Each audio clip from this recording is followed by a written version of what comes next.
हाँ जी भैया, walk around बहुत कर लिया, इसके आसपास भी घूम के बहुत दिखा दिया, इसके आसपास भी बहुत घूम के दिखा दिया, इसका भी वीडियो बना लिया और इसका भी वीडियो बना लिया, बट एक चीज नहीं बनाई, दोनों को साइड करके वीडियो नहीं बनाया कि भाई ये खरीदनी है कि ये खरीदनी है। जब इसकी बारी आई थी तो इसकी अच्छाई बुराई बताई थी, जब इसकी बारी आई थी तो इसकी अच्छाई बुराई बताई थी। बट दोनों मशीनों को, मतलब महिंद्रा का जो हमारा अर्थ मास्टर आता है एसएक्स 74 HP की मशीन और केस की 770EX जो कि अशोक लेलैंड के पावर ट्रेन के साथ में आती है, कभी कभी एफपीटी इंजन के साथ में भी ये इसको पब्लिश कर देते हैं, बट देते हैं अशोक लेलैंड के साथ में। तो इसकी क्या सीन है, और महिंद्रा का अर्थ मास्टर महिंद्रा के इंजन के साथ में 74 HP के साथ में आता है, इसका क्या सीन है, दोनों में से क्या खरीदना है, किस एप्लीकेशन के लिए कौन सी बढ़िया है, दोनों को नाप लेंगे, इंच नाप लेंगे, क्या बता दूंगा, कितना डीजल खाती है वो बता लेंगे, वो समझ लेंगे, इंजन में क्या समस्याएं हैं और क्या अच्छाइयां हैं क्या बुराइयां हैं दोनों में वो भी समझ लेंगे, और ये भी समझ लेंगे कि भाई दोनों में कितना गहराई में खोज सकता हूं, कितने ऊपर तक मैं हाईवा को फिल कर सकता हूं और किस स्पीड पर दोनों मशीनें मार्च कर सकती हैं, कुछ छोड़ेंगे नहीं। हाइड्रोलिक ऑयल कब चेंज कराना है, कितना चेंज कराना है, अब सारी बातें अभी इंट्रो में बता दूंगा, बाद में क्या बताऊंगा। तो ये सारी चीजें हैं। तो अगर आप में इन दोनों मशीन्स में कंफ्यूजन है या आपको इन दोनों मशीन्स के बारे में लेने के बारे में जरा भी इंटरेस्ट, तो आज के इस इंच वाले कंपैरिजन में बने रहिए। इस 8 से 10 मिनट की वीडियो में हम आपको वो सारी बातें बता देंगे जो आपको जानना जरूरी है इन दोनों को मशीनों को खरीदने से पहले। तो बस पहली बार आ रहे हो, चलो अभी तक सब्सक्राइब नहीं किया तो कर सकते हो, फ्री है आपके लिए। चलो शुरू करते हैं। सबसे पहले इंजन से शुरू कर लेते हैं, दोनों मशीनों के इंजन में क्या सीन है। बात करते हैं इंजन में महिंद्रा के इंजन के बारे में। महिंद्रा के पास इनका इन हाउस इंजन है, जो इनका इंजन है वो ये मल्टीपल मशीन्स में यूज करते हैं। 1 लाख से ज्यादा इंजन उन्होंने बेच दिए। अब मल्टीपल मशीन्स का मतलब क्या है कि ये इसको ट्रैक्टर में भी डाल लेते हैं और भी बहुत ज्यादा इंडस्ट्री में जो अलग अलग एप्लीकेशन आते हैं उसमें डाल लेते हैं। फाइन ट्यून किया गया है 70 से लेकर 79 HP तक उसको पावर ट्रेन में आप उसको अलग अलग तरीके से कस्टमाइज कर सकते हो। इस मशीन के लिए 74 HP रखा गया है और कमाल की बात यह है कि इसमें 345 न्यूटन मीटर का टॉर्क आता है, which is again edge over this. क्यों? क्योंकि अगर इसके इंजन की बात करें तो इसमें अशोक लेलैंड का इंजन आता है। ये इंजन थोड़ा सा आवाज ज्यादा करता है, थोड़ा सा ज्यादा नॉइजी है और इस इंजन का भी जो पावर है वो 74 HP है, बट 340 न्यूटन मीटर का टॉर्क है। मतलब एक कहते हैं ना वो थोड़ा सा ज्यादा जो एज है ना वो इसके पास है, मतलब वो 5 न्यूटन मीटर ज्यादा है तो वो इसके पास है। साथ ही साथ दोनों ही जो है वो कॉमन रेल डायरेक्ट इंजेक्शन वाले इंजन है, दोनों में इंटरकूलर आता है, दोनों ही इंजन जो है वो ऑलमोस्ट बाकी सारी चीजों में सेम है, बट आवाज इसकी ज्यादा है। मतलब इसमें ऑपरेटर को ज्यादा थोड़ा कंफर्ट मिलेगा। वो 5 न्यूटन मीटर वो आपको जो फ्लो चाहिए ना वो थोड़े फ्लो के लिए थोड़ा सा बेटर रहेगा। साथ ही साथ 74 HP जिन आरपीएम पे आते हैं वो भी चीजें सारी आइडेंटिकल है। बट मैंने बताया कि 1 लाख यूनिट अगर इसकी बिक चुकी तो आपको इसके पार्ट्स थोड़े आसानी से मिल जाएंगे। और ये वाला इंजन थोड़ा जाना माना इंजन है। क्यों? क्योंकि बहुत लंबे वक्त से आ रहा है। अशोक लेलैंड का जो इंजन है वो केस वालों का खुद का नहीं है, मतलब भाई ऑब्वियसली सोर्स्ड इंजन है ना, इनका तो इन हाउस इंजन हो गया, घर में बन रहा है, इनका थोड़ा सा सोर्स्ड इंजन है, बट इनके पास एफपीटी इंजन है जिसके साथ पता नहीं क्यों शायद कॉस्ट बिठाने के लिए कुछ ना कुछ कारण से बेचते नहीं है। बाकी इंजन जो है वो अशोक लेलैंड का वो भी कुछ इस तरह से आता है। तो ये 770 यूज करती है अशोक लेलैंड वाला, और बाकी सारी चीजें आप देख रहे हो स्क्रीन के ऊपर कि क्या दोनों में चीजें हैं। और दूसरी बात आती है भाई इंजन तो दोनों में बढ़िया बढ़िया लगा दिया, बट माइलेज कितना आता है। क्योंकि जब मैं बाइक को खरीदने जाता हूँ ना तो मुझे तो भाई क्या निकालना है, डालना तो डीजल है ना, डेली का खर्चा तो मेरे डीजल वाला है, तो कौन सी वाली ज्यादा खाती है। तो देखो बात यह है कि दोनों वैसे तो आरपीएम पे चलाने के हिसाब से, लोड के हिसाब से और एप्लीकेशन के हिसाब से खाती है, बट फिर भी अगर देखो कि जो इंजन हमने लंबे रन में देखा है तो महिंद्रा वाला इंजन मुझे थोड़ा सा ऐसा लगता है कि ये 4.5 लीटर से कम खाता है। जितनी हमने मल्टीपल एप्लीकेशन में ट्राई किया है तो लगभग 4.5 के आसपास का इसका एवरेज बैठता है। अभी भी हम एप्लीकेशन काफी देर से कर रहे थे, आपने फुटेजेस देखे होंगे इंट्रो वगैरह में, अभी भी आप देख रहे हो। जो अशोक लेलैंड वाला इंजन है अगर इसको आप ज्यादा आरपीएम पे रन करते हो तो ये थोड़ा सा इंजन ज्यादा मतलब जो इंजन का आरपीएम जैसे बढ़ा है ना तो थोड़ा सा वो हीट वगैरह बढ़ने से आप सोचो कि 4.5 से प्लस ही खाता है, मतलब 4.5 से 5.25, 5, 5.25, 5.5 तक जाता है। तो अगर आप देखोगे तो मतलब ये थोड़ा सा इंजन में जो मतलब वो फाइनिंग है ना, मतलब आवाज वगैरह नहीं आई, वाइब्रेशन वगैरह नहीं आ रहे हैं, फिर भी ये थोड़ा सा जो है आपको क्या बचा देगा, माइलेज जो है वो बचा देगा, मतलब डीजल बचा देगा। उसके 2 कारण और हैं। क्यों? क्योंकि इसका जो हाइड्रोलिक फ्लो है वो 127 LPM का है, जो कि मेरे हिसाब से थोड़ा सा ओवर के लिए हो गया इस एप्लीकेशन के लिए। इसका 117 LPM पे आता है। थोड़े पुरानी अगर आपको बात याद है, क्लोस्कर वाले इंजन का जमाना याद है, जब सारी मशीनों के अंदर क्लोस्कर के इंजन आता था तो 117 118 एक आइडियल लिक्विड फ्लो, मतलब आइडियल हमारा हाइड्रोलिक फ्लो होता था। जो LPM होता था 118 वाला वो बेस्ट होता था, तो वो यहाँ आज भी कैरी आउट किया गया। इसमें थोड़ा सा ज्यादा है तो इस कारण से वो ज्यादा पुश करने के लिए, हाइड्रोलिक ऑयल को ज्यादा पुश करने के लिए आपको थोड़ा सा वो माइलेज कहीं ना कहीं मुझे ऐसा लगता है, पर्सनली मेरा ऑब्जर्वेशन है, हमने दोनों को साथ में चला के देखा तो थोड़ा सा इसमें माइलेज में मतलब ये बेहतर देती है। तो अगर आपको दिमाग में सिर्फ वो है कि डीजल कम खाना चाहिए तो मेरे हिसाब से ये बेहतर है। बट अगर आपको चाहिए कि भाई बहुत ज्यादा हाइड्रोलिक फ्लो में अगर आपको जाना है तो फिर ये वाली 127 LPM इसमें आता है। तो ये थोड़ी मशीन मेरे को लगती है कि भाई इसमें आप जा सकते हो। 74 HP में ही मतलब वो चीजें मिल रही है। फिर इसके बाद जो नेक्स्ट चीज आती है, आप दोनों ही मशीन के अंदर मॉड्यूलर वेल्व ब्लॉक आते हैं। अब मॉड्यूलर वेल्व ब्लॉक का फायदा ये होता है कि आपको ना वो एक एक स्पूल वगैरह जो देखते हो ना पीछे की तरफ सैंडविच टाइप अरेंजमेंट होता है। अगर आपको ऐसा नहीं है कि पूरा का पूरा ऑयल निकालना पड़ेगा या वो लॉस हो जाएगा, दोनों ही मशीनें वहां पे इक्वल स्टैंड करती हैं। बट एक चीज जो है वो ये है कि यहाँ पे 245 बार का प्रेशर मिलता है, जो कि आपको इंस्टेंटेनियस स्पोर्टीनेस अगर चाहिए तो वहाँ मिल जाता है। इसमें ऑलमोस्ट 195 बार का आता है, जो कि मेरे हिसाब से थोड़ा सा मतलब वो भी अब सब्जेक्टिव डिपेंडेंट हो गया, बट ये 245 बार पे काम करती है। तो वो एकदम इंस्टेंटेनियस जो पुश चाहिए होता है, जो आपको एक स्पीड चाहिए होती है, वो आपको वहाँ से मिल जाने वाली है। मतलब अगर मान लो आपको ज़्यादा लिफ्ट वगैरह करना है तो वहाँ 245 बार का प्रेशर इसके ऊपर थोड़ा सा बेहतर है। तो ये इसके बारे में थोड़ा पॉजिटिव है। अब देखो आप एक एक पॉइंट ना वैसे चाहो तो वीडियो को पॉज करके नोट कर सकते हो, ताकि आपको पता चल जाए कि यार क्या सही है क्या गलत है। बाकी एप्लीकेशन शॉर्ट हम दिखा देंगे। कैरेरो के एक्सल आते हैं दोनों के ही अंदर, मतलब पीछे की तरफ सेम है, बट एक चीज आपको समझनी पड़ेगी कि कैरेरो के एक्सल में भी जो ये वाली जो गाड़ी है उसमें आपको लगभग 500 ml से लेकर 1 लीटर तक ज्यादा ऑयल डालना पड़ता है। इसमें थोड़ा सा कम आता है, 11.5-12 लीटर के आसपास इसमें आपको भरना पड़ेगा ऑयल। इसमें थोड़ा सा ज्यादा भरना पड़ता है, 13 लीटर से ज्यादा भरना पड़ता है, वो आप देख लेना। इसके बाद में फ्रंट एक्सल दोनों के मजबूत आते हैं, विद वगैरह ऑलमोस्ट सेम है, सेंटर पिविटेड आते हैं दोनों में ही। जो आपको स्टीयरिंग सिस्टम मिलेगा वो दोनों में बढ़िया मिलता है, मतलब दोनों में +- 8 डिग्री का ऑक्सीलेशन होता है। तो मतलब ऐसे कुछ स्टीयरिंग रिलेटेड फीडबैक में दोनों में दिक्कत नहीं आएगी। अगर आपको सिंगल ब्रेक पे भी पूरी मशीन को घुमाना है तो आप आसानी से घुमा सकते हो, कोई वहां पे दिक्कत नहीं आने वाली। तो मतलब जो बेसिक चीजें हैं, मतलब अंडर द फ्रेम चीजें, दोनों में कैरेरो का ट्रांसमिशन है, सिंक्रो शटल ट्रांसमिशन आता है, वही 4 गियर वाला, रिवर्स और फॉरवर्ड दोनों ही जो गियर आते हैं वो आते हैं। मतलब बेसिक चीजों के बारे में आप मुझे पूछोगे भैया देखो इंजन ले लिया, हमें पता चल गया माइलेज वाइलेज कितना है, अब बताओ काम कैसे करके देगी। तो देखो 0.1 क्यूबिक मीटर का बकेट ये है, 0.1 क्यूबिक मीटर का बकेट ये है, दोनों की थिकनेस ऑलमोस्ट आइडेंटिकल है। अगर हम नापेंगे, मतलब जो बनावट है, यहाँ भी रीइंफोर्समेंट प्लेटें मिलती है, यहाँ भी रीइंफोर्स प्लेट्स वगैरह ये लोग देते हैं।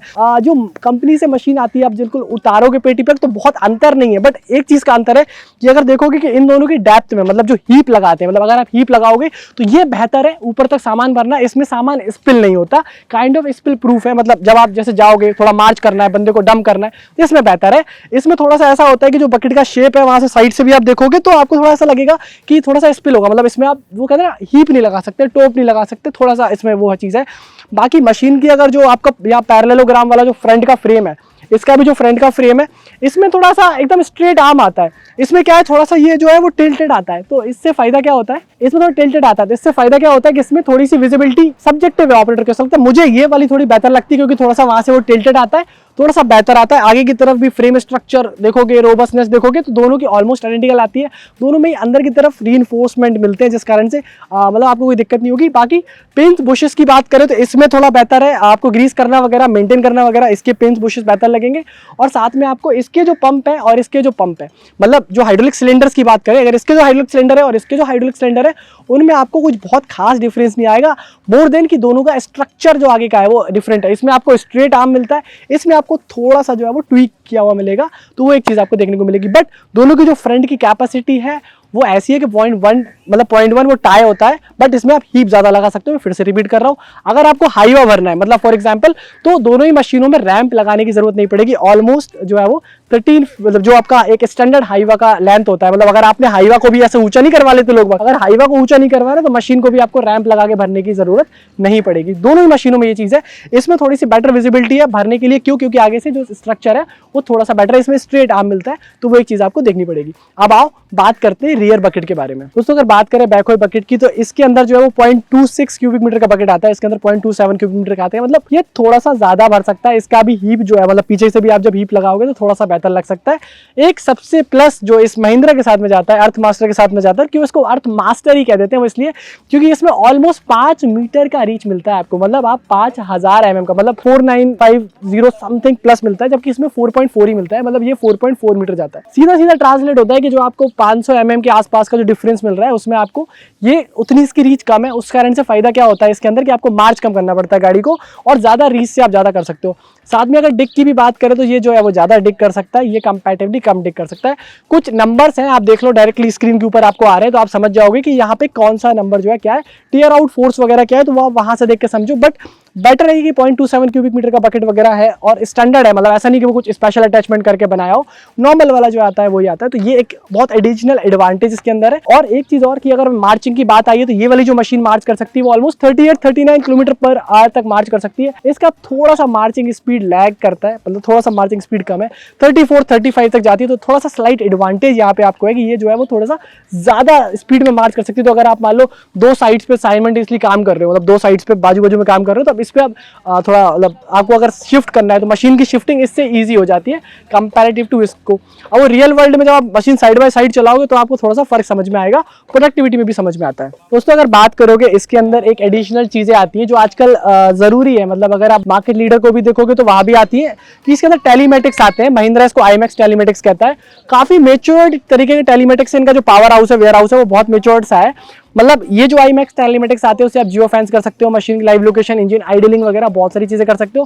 फिलहाल केस के पास में अभी तक अपनी टेलीमेटिक्स नहीं है, तो यहाँ पे ये आईओटीज की जो बात चलती है, इंटरनेट ऑफ थिंग्स की बात चलती है, कनेक्टेड मशीन की बात चलती है, तो उसमें भी महिंद्रा एसएक्स जो है वो कहीं ना कहीं आगे जाता है केस के 770EX से, तो वो भी एक चीज इसमें एडिशनल है। दोस्तों अशोक लीलैंड वाले इंजन के साथ में अगर वारंटी की बात करें तो केस आपको ऑफर करता है 1 साल या 2000 घंटे की, वहीं महिंद्रा ऑफर करता है आपको 2 साल या 4000 घंटे की, मतलब इससे ठीक डबल वारंटी आपको इसके अंदर मिलती है। एक जमाना था जब ये अनलिमिटेड घंटे दे देते थे, अब 4000 घंटे जो है कर दिया, but that's also double than this, तो यहाँ भी आपको महिंद्रा जो है कहीं ना कहीं बेहतर लगने वाला है। हालांकि अशोक लीलैंड का engine is a long reliable engine, then Mahindra का engine is also more reliable engine, क्योंकि ये दोनों बहुत लंबे टाइम से आ रहे हैं। लीलैंड का इंजन जो है वो कहीं ना कहीं मरीन वगैरह बहुत ज्यादा एप्लीकेशन यूज करते हैं। इनको तो पता ही है भाई कि इन्होंने तो मैंने बता रखा है फिर से कि काफी जगह डाला हुआ है, तो कभी कोई दिक्कत वाली बात नहीं आती, क्योंकि ज्यादा इतनी वारंटी दे पा रहे हैं, मतलब ट्रस्ट करते हैं मशीन के ऊपर, और ट्रस्ट करने चीजें।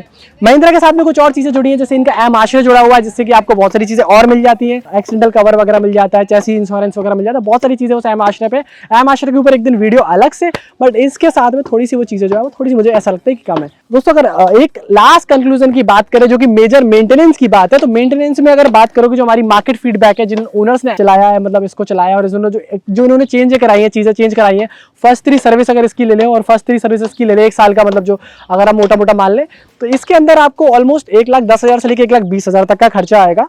अशोक लीलैंड इंजन होने के बाद भी, एफपीटी इंजन की बात नहीं कर रहा हूँ मैं, अशोक लीलैंड इंजन के साथ में कैलकुलेशन लगाया, इसके साथ में आपको लगभग 70 से लेकर 80,000 का आएगा। क्यों? क्योंकि ऑयल ड्रेन इंटरवल वगैरह को मिलाओगे, बाकी सारी चीज़ों को मिलाओगे, तो मुझे ऐसा लगता है कि ये आपको लॉन्ग रन में, मतलब साल भर में आपको इसकी जो पर आवर रनिंग कॉस्ट है वो थोड़ी सी कम लगती है। और इसकी पर आवर रनिंग कॉस्ट मतलब ऑब्वियसली डिपेंड करता है कि आप कैसे चला रहे हो, किन एप्लीकेशन में चला रहे हो, बट मुझे लगता है slightly higher than the Mahindra.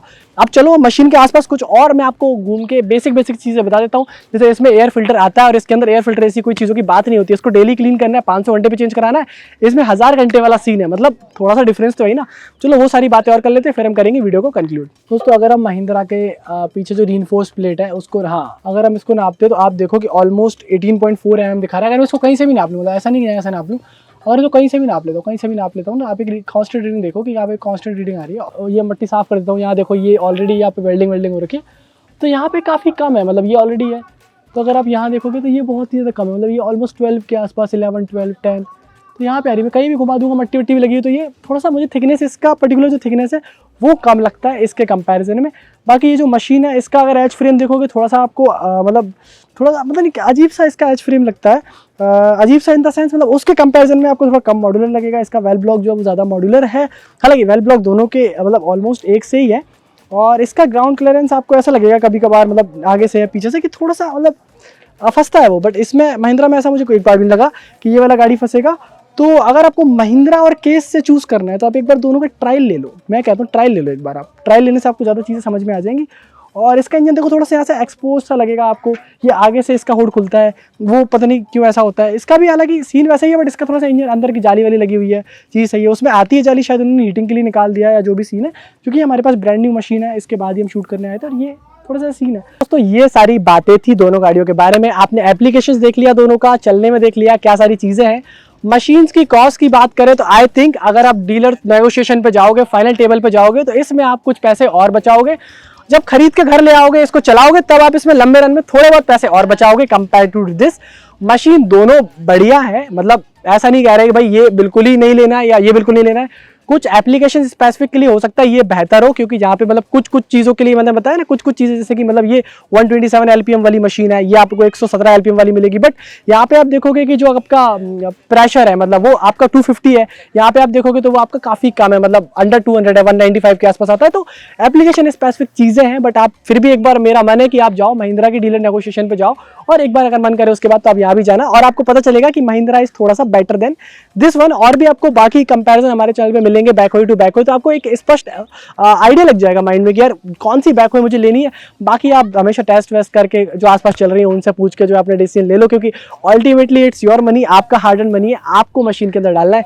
हमारी तरफ से ये कुछ चीज़ें थी। अगर अब भी ऐसा कोई पॉइंट है जो हम नहीं कवर कर पाए या आपको अलग से जानना था तो आप बताओ, हम कमेंट में उसको पूरा आंसर करेंगे। सपोर्ट के लिए नीचे की तरफ नंबर आ रहा है, हमारा ही नंबर है, हम जो है आपको हमारी टीम में से कोई ना कोई कनेक्ट होकर आपको बता देगा।